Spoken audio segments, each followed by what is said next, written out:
नमस्कार, रेवाज kitchen and लाईफस्टाईलमध्ये आपलं स्वागत आहे. तर आज आपण बनवणार आहोत आषाढ स्पेशल कापण्या.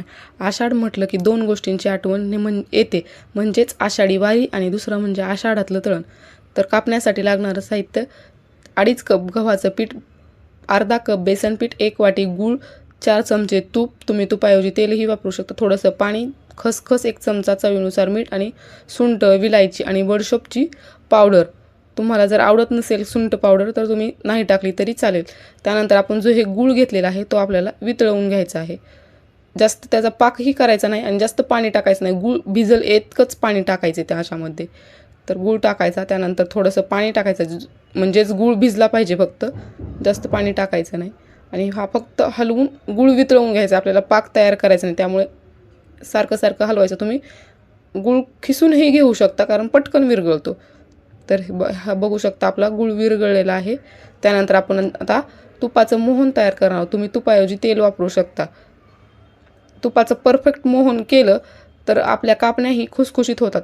आणि कापण्या ह्या कापण्यासारख्याच असल्या पाहिजेत, शंकरपाळीसारख्या खुसखुशीत नको. हलक्या खुसखुशीत, हलक्या कुरकुरीत किंवा हलक्या मऊ अशा असल्या पाहिजेत. तर आज मी इथं तुम्हाला पारंपरिक पद्धतीने कापण्या कशा करायच्या ते सांगणार आहे, त्यामुळे व्हिडिओ शेवटपर्यंत नक्की बघा. त्यानंतर आता सर्व कोरडे जिन्नस जे आहेत, गव्हाचं पीठ, बेसन पीठ, त्यानंतर सुंठ, विलायचीची पावडर आणि चवीनुसार मीठ, हे अगोदर एकत्र छान मिक्स करून घ्यायचं. त्यानंतरच आपण यामध्ये तुपाचं मोहन घालणार आहोत. तर तुम्ही तूप नसेल किंवा तुम्हाला वापरायचं नसेल तर तेलही वापरू शकता. तर आता हे आपण जे तयार केलेलं आहे ते तुपाचं मोहन याच्यावरती घालायचं आणि छान तर मिक्स करून घ्यायचं.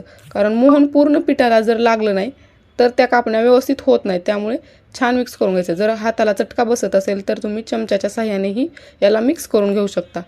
असं मिक्स करायचं की असं हातात धरल्यानंतर पिठाचा घट्ट गोळा बनला पाहिजे, अशा पद्धतीने ते मिक्स करायचं. म्हणजे प्रमाणही लक्षात येतं आपल्या किती वापरायचं आहे ती. त्यानंतर हे गुळाचं पाणी जे आहे ते थंड करून गाळून घेतलेलं आहे. पूर्णपणे पाणी थंड करायचं आहे. गरम पाण्यात आपल्याला पीठ मळायचं नाही. तर थोडं थोडं पाणी करून हे आपलं जे कापण्याचं पीठ आहे ते आपण मळून घेणार आहोत. एकदमच पाणी टाकायचं नाही, कारण आपल्या पिठाला कधी कधी पाणी कमी लागू शकतं किंवा जास्तही लागू शकतं. त्यामुळे थोडं थोडं पाणी घालून पीठ छान मळून घ्यायचं. घट्ट पण नाही आणि जास्त सैलसर पण पीठ मळायचं नाही. थोडं मध्यम, म्हणजे चपातीपेक्षा थोडंसं घट्ट पाहिजे असं पीठ छान मळून घ्यायचं. आणि थोडं थोडं पाणी टाकून जर पीठ मळलं तर ते छान मळलं जातं. तुम्ही एकदाच पाणी टाकून मळलं तर ते छान व्यवस्थित होत नाही. त्याच्या चपात्यासुद्धा किंवा पोळी भाजी सुद्धा चांगली राहत नाही. त्यामुळे थोडं थोडं पाणी घालूनच पीठ. मला एक्स्ट्राचं फक्त तेवढं पाणी लागलेलं आहे, व्हिडिओमध्ये मी दाखवलेलं आहे. त्यानंतर हे 20 मिनिट आपण पीठ झाकून ठेवणार आहोत भिजण्यासाठी. 20 मिनिटानंतरच आपण याच्या कापण्या तयार करायला घेणार आहोत. तर 20 मिनिटानंतर आता हे पीठ आपलं छान भिजलेलं आहे.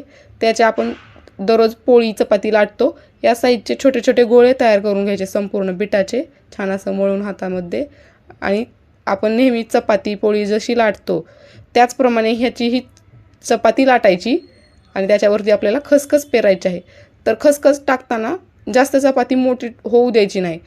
मोठी होऊ दिली तर ती खसखस तेलामध्ये निघते, पूर्ण चपातीमध्ये रुतली जात नाही. त्यामुळे अशी मीडियम साईजची चपाती झाली की यामध्ये आपल्याला वरून खसखस पेरायची आहे आणि त्याच्यानंतर चपाती लाटायची आहे. म्हणजे जेणेकरून आपली खसखस जी आहे ती यामध्ये पूर्ण रुतली जाईल. जर तुम्ही उशिरा लावली तर ती यामध्ये हे होणार नाही, ती कढईमध्ये तेलात सोडल्यानंतर निघेल. त्यामुळे आपली मीडियम साईजची चपाती जशी लाटतो आपण तशी लाटून घ्यायची, जास्त पातळही लाटायची नाही. तर मी दाखवलेली आहे व्हिडिओमध्ये कशी लाटलेली आहे. आपली नेहमी चपाती असती त्याच्यापेक्षा थोडंसं पातळ लाटायचं, जास्तही पातळ लाटायचं नाही, कारण नंतर त्या कापण्या कडक होतात. त्यानंतर तुम्हाला हव्या तशा आकारामध्ये तुम्ही याला कट करून घेऊ शकता. जास्त पण मोठ्या कट करायच्या नाहीत, कारण त्या कापण्या दिसल्या पाहिजेत. अशा मीडियम साईजमध्ये कट करायच्या. तुम्ही तुमच्या आकार आवडीनुसार कट करू शकता. मी इथं डायमंड शेपमध्ये कट केलेले आहेत. अशा जास्त पातळही नाही, जास्त जाड्या नाही, जास्त मोठ्या नाही, लहान नाही, अशा मीडियम साईजच्या कापण्या कट करून घ्यायच्या. आणि नंतर ह्या कापण्या आपण एका ताटामध्ये काढून घेणार आहोत, कारण आपल्याला सर्व एकदाच तळायच्या आहेत. तुम्ही 2 बॅचमध्येही तळू शकता, थोड्या थोड्या लाटून. तर अशा साईडला काढून घ्यायच्या आणि नंतर गॅसवर कढईमध्ये तेल गरम करायला ठेवायचं. तेल जास्तही कडक गरम करायचं नाही, मीडियम हलकंसं गरम झालं की यामध्ये कापण्या आपल्या सोडून घ्यायच्या. जास्त गरम झालं तर त्या पटकन करपतात, त्यामुळे लो फ्लेमवर तळून घ्यायच्या. कारण खुसखुशीत आणि जास्त मऊ पण झाल्या नाही पाहिजे आणि जास्त खुसखुशीत शंकरपाळीसारख्या पण झाल्या नाही पाहिजे. अशा दोन्ही साईडने आपल्याला कापण्या मीडियम फ्लेमवर किंवा लो फ्लेमवर तळून घ्यायच्या आहेत.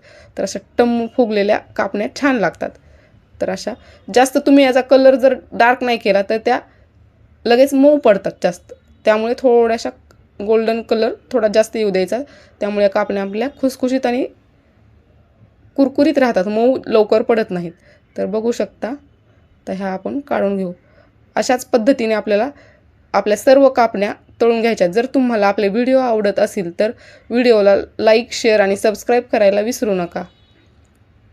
आणि तुम्ही आषाढ तळला का नाही ते मला कमेंटमध्ये नक्की सांगा. तर अशा पद्धतीने आपण सर्व कापण्या तळून घेणार आहोत. जास्त कलर येऊ द्यायचा, थोडासा जास्त पण नाही, करपल्यासारख्या होतात. नंतर थोडा डार्क कलर आला की काढून घ्यायच्या. याच्यामध्ये जास्त तेलही राहत नाही आणि ह्या आपल्या कापण्या 10 ते 15 दिवस आरामात टिकतात.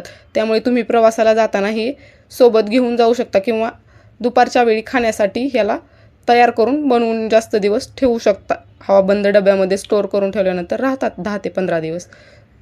तर ह्या आपल्या खुसखुशीत, कुरकुरीत आणि टम्म फुगलेल्या अशा सुंदर गुळाच्या कापण्या तयार आहेत. तुम्हाला व्हिडिओ कसा वाटला ते कमेंटमध्ये नक्की सांगा आणि चॅनलला लाईक, शेअर आणि सबस्क्राईब करायला विसरू नका. धन्यवाद.